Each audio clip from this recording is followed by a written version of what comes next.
राधे राधे, जय माता की भक्तों। आप सभी का स्वागत करती हूँ स्पिरिचुअल ज्ञान साधना में और आप सभी से अनुरोध करती हूँ कि स्पिरिचुअल ज्ञान साधना को सब्सक्राइब कर लीजिए और बेल आइकन को प्रेस कर दीजिए ताकि आपको नई नई वीडियोस का नोटिफिकेशन। श्री शिवाय नमस्तुभ्यम। जय माता की राधे राधे भक्तों। कैसे हैं आप सभी लोग? आशा करते हैं सभी लोग बहुत अच्छे होंगे। प्रिय भक्तों, सबसे पहले आपको श्रावण मास के सोमवार की हार्दिक शुभकामनाएं। श्रावण का महीना चल रहा है और इस श्रावण मास में आज श्रावण मास का सोमवार है। बहुत सारे लोग सोमवार का व्रत करते हैं या फिर कहें तो ज़्यादातर लोग श्रावण मास के सोमवार का व्रत करते हैं। सावन का सोमवार व्रत रखने से भगवान भोलेनाथ की असीम कृपा प्राप्त होती है। प्रिय भक्तों, सोमवार के व्रत 3 तरह के होते हैं। सोमवार का व्रत चैत्र, वैशाख, श्रावण, मार्गशीर्ष, कार्तिक किसी भी मास से प्रारंभ किया जा सकता है, किंतु श्रावण मास में सोमवार व्रत शुरू करने का सबसे अधिक महत्व होता है, क्योंकि श्रावण मास में भगवान भोलेनाथ अपने भक्तों पर बड़े ही दया करते हैं। श्रावण मास के समय भगवान भोलेनाथ और माता पार्वती साथ साथ पृथ्वी पर ही रहते हैं। हमारे समस्त पृथ्वी का कार्यभार चातुर्मास होने के कारण इस मास में भगवान भोलेनाथ के हाथों में ही होता है और भोलेनाथ अपने भक्तों पर दयालु हैं, कृपालु हैं। उनके दया भाव के कारण ही उनका नाम भोलेनाथ पड़ा है। भोलेनाथ बहुत ही भोले हैं, बहुत ही शीघ्र और सरल पूजा से प्रसन्न हो जाते हैं। उनकी पूजा में बहुत ज़्यादा नियमों की आवश्यकता नहीं होती है। सच्ची श्रद्धा, भक्ति और सत्यता के साथ किया गया शिवजी के प्रति व्रत शिवजी शीघ्र स्वीकार करते हैं और अपने भक्त को मनोवांछित फल प्रदान करते हैं।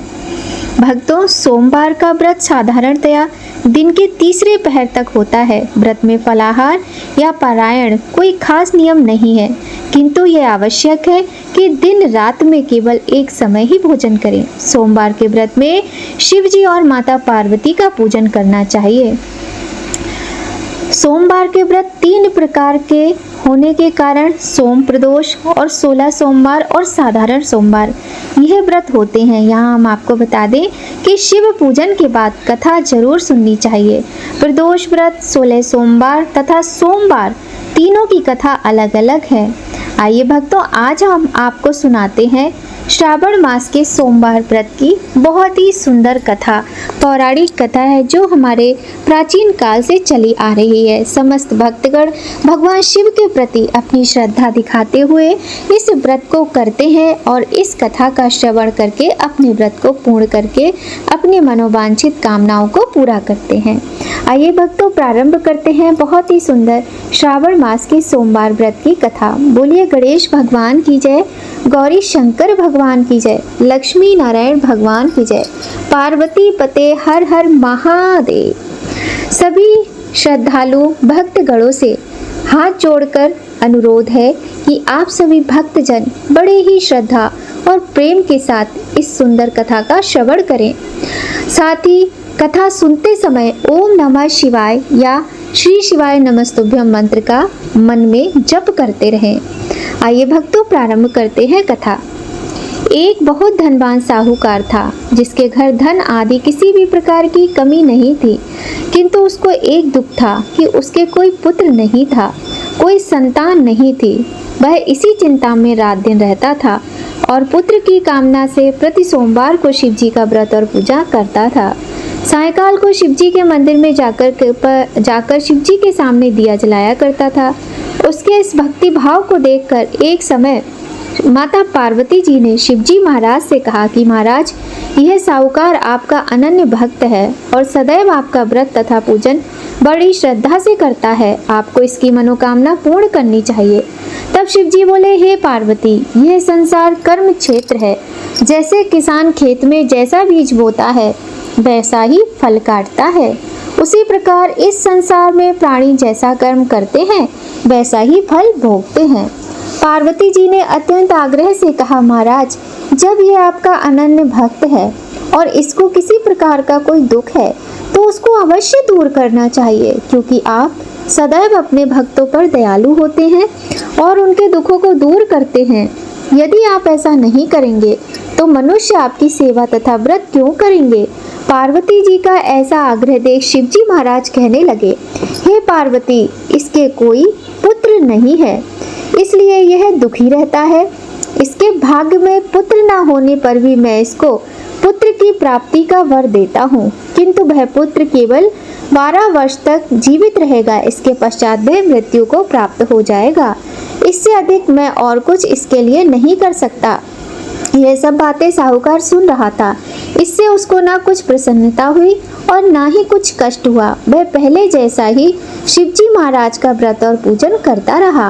कुछ काल व्यतीत हो जाने पर साहूकार की स्त्री गर्भवती हुई और 10वें महीने उसके गर्भ से अति सुंदर पुत्र की प्राप्ति हुई। साहूकार के घर में बहुत खुशी मनाई गई, किंतु साहूकार ने उसकी केवल 12 वर्ष की आयु जान कोई अधिक प्रसन्नता प्रकट नहीं की और ना ही किसी को भेद बतलाया। जब वह बालक 11 वर्ष का हो गया तो उस बालक की माता ने उसके पिता से विवाह आदि के लिए कहा और वह साहूकार कहने लगा कि मैं अभी इसका विवाह नहीं करूंगा, अपने पुत्र को काशी जी पढ़ने के लिए भेजूंगा। फिर साहूकार ने अपने साले अर्थात उस बालक को मामा को बुलाकर कहा कि तुम इस बालक को काशी जी पढ़ने के लिए ले जाओ और रास्ते में जिस स्थान पर भी जाओ यज्ञ और ब्राह्मणों को भोजन कराते जाओ, दक्षिणा देते हुए जाओ। ऐसा कहकर साहूकार ने उसे बहुत सा धन देकर विदा किया। वह दोनों मामा भांजे यज्ञ करते और ब्राह्मणों को भोजन कराते तथा दक्षिणा देते जा रहे थे। रास्ते में उनको एक शहर पड़ा। उस शहर में राजा की कन्या का विवाह था, परंतु जो राजकुमार विवाह कराने के लिए बारात लेकर आया था वह एक आंख से काना था। उसके पिता को इस बात की बड़ी चिंता थी कि कहीं वर को देख कन्या के माता पिता विवाह में किसी प्रकार की अड़चन पैदा न कर दें। इस कारण जब उसने अति सुंदर सेठ के लड़के को देखा तो मन में विचार किया कि क्यों ना द्वार 4 के समय इस लड़के से वर का काम चलाया जाए। ऐसा विचार कर वर के पिता ने उस लड़के और उसके मामा से बात की तो वे राजी हो गए। फिर उस लड़के को वर के कपड़े पहनाकर घोड़ी पर चढ़ाकर दरवाजे पर ले गए और सभी कार्य प्रसन्नता से पूर्ण हो गए। फिर वर के पिता ने सोचा कि यदि विवाह कार्य भी इसी लड़के से करा लिया जाए तो क्या बुराई है। ऐसा विचार कर लड़के और उसके मामा से कहा, यदि आप फेरों का और कन्यादान का काम भी करा दें तो आपकी बड़ी कृपा होगी और हम इसके बदले में आपको बहुत कुछ धन दे देंगे। उन्होंने भी स्वीकार कर लिया। अब विवाह कार्य भी बहुत अच्छी तरह से संपन्न हो गया, परंतु जिस समय लड़का जाने लगा तो उसने राजकुमारी की चुंदड़ी के पल्ले पर लिख दिया कि तेरा विवाह तो मेरे साथ हुआ है, परंतु जिस राजकुमार के साथ तुमको भेजेंगे वह एक आंख से काना है और मैं काशी जी पढ़ने जा रहा हूँ। लड़के के जाने के पश्चात राजकुमारी ने जब अपनी चुनरी पर ऐसा लिखा हुआ पाया तो उसने काने राजकुमार के साथ जाने से मना कर दिया और कहा कि यह मेरा पति नहीं है, मेरा विवाह इसके साथ नहीं हुआ है। जिसके साथ मेरा विवाह हुआ है वह तो काशी जी पढ़ने गया है। राजकुमारी के माता पिता ने अपनी कन्या को विदा नहीं किया और बारात वापस चली गई।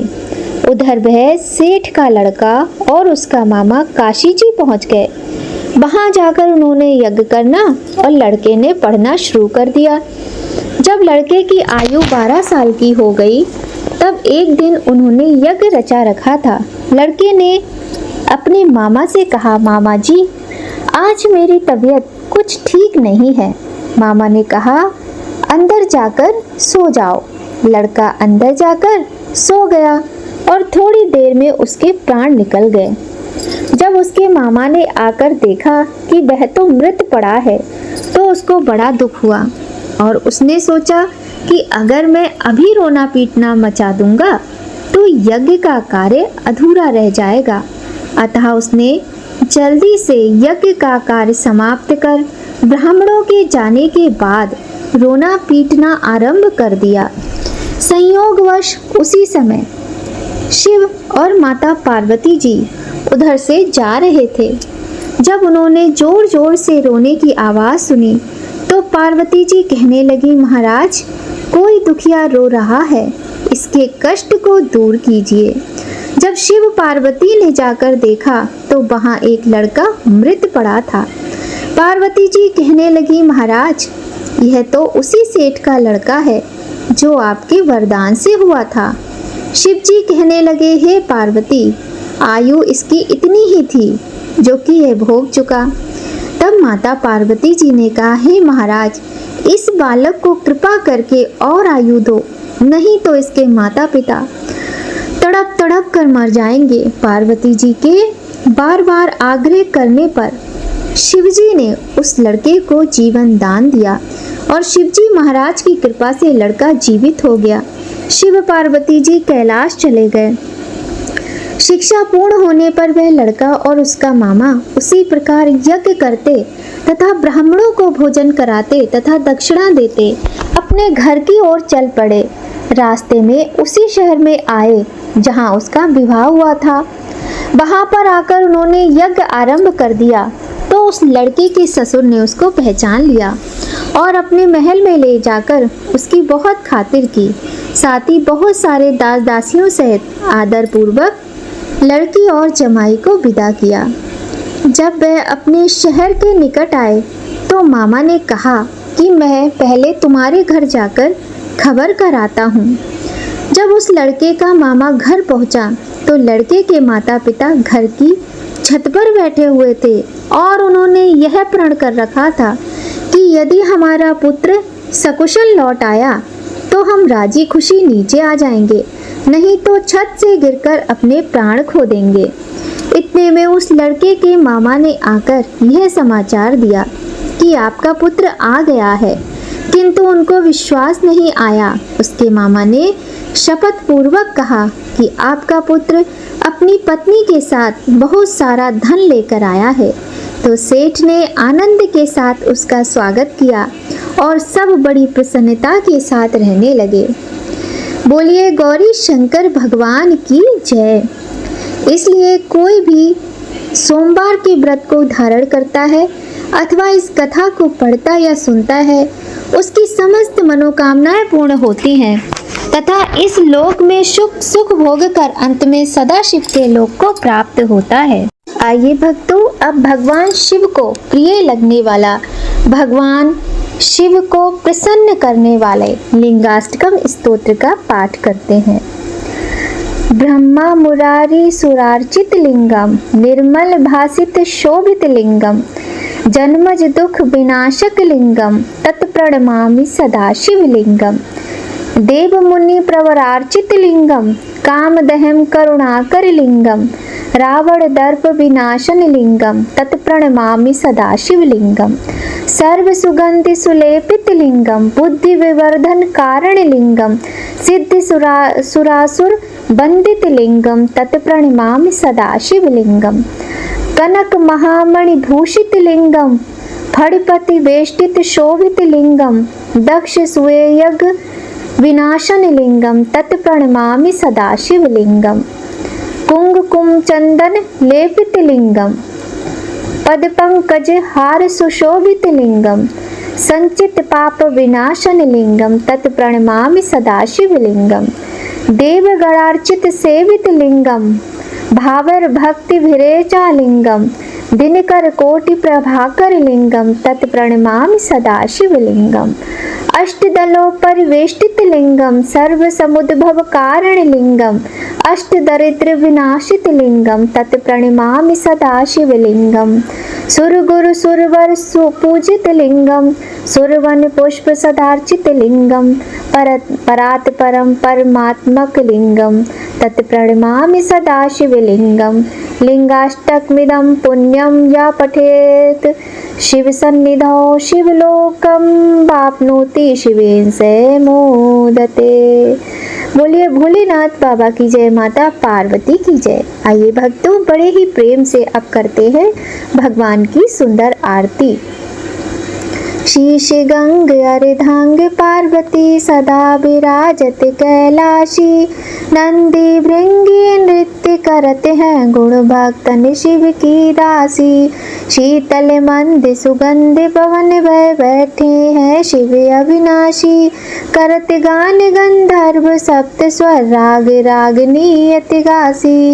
यक्ष रक्ष भैरव जहाँ डोलत बोलते हैं बन के वासी। कोयल शब्द सुनावत सुंदर भ्रमर करते हैं गुंजासी। कल्प द्रुम अरु पारिजात तरु लाग रहे हैं लक्षासी। सूर्यकांत संपर्वत शोभित चंद्रकांत अपनी वासी। छहो ऋतु नित फलत रहते हैं पुष्प चढ़ते हैं वर्षासी। देव मुनि जन की वीर पड़ते हैं निगम रहते जो नित गासी।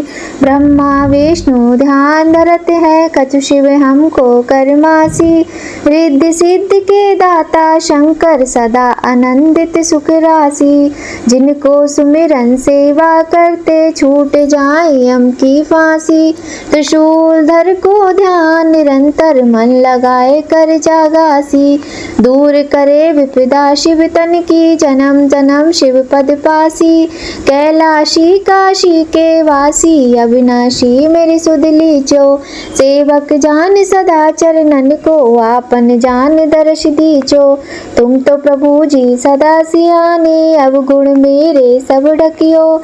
सब अपराध क्षमा कर शिव जी किंकर की विनती सुनियो। सब अपराध क्षमा कर शिव जी किंकर की विनती सुनियो। सब अपराध क्षमा कर शिव जी किंकर की विनती सुनियो। प्रिय भक्तों, आज की इस सुंदर वीडियो में अब यहीं पर आज की वीडियो का समापन होता है। आप सभी पर गौरी शंकर की कृपा बनी रहे, इसी कामना के साथ भक्तों, जय माता की। राधे राधे। हर हर महादेव।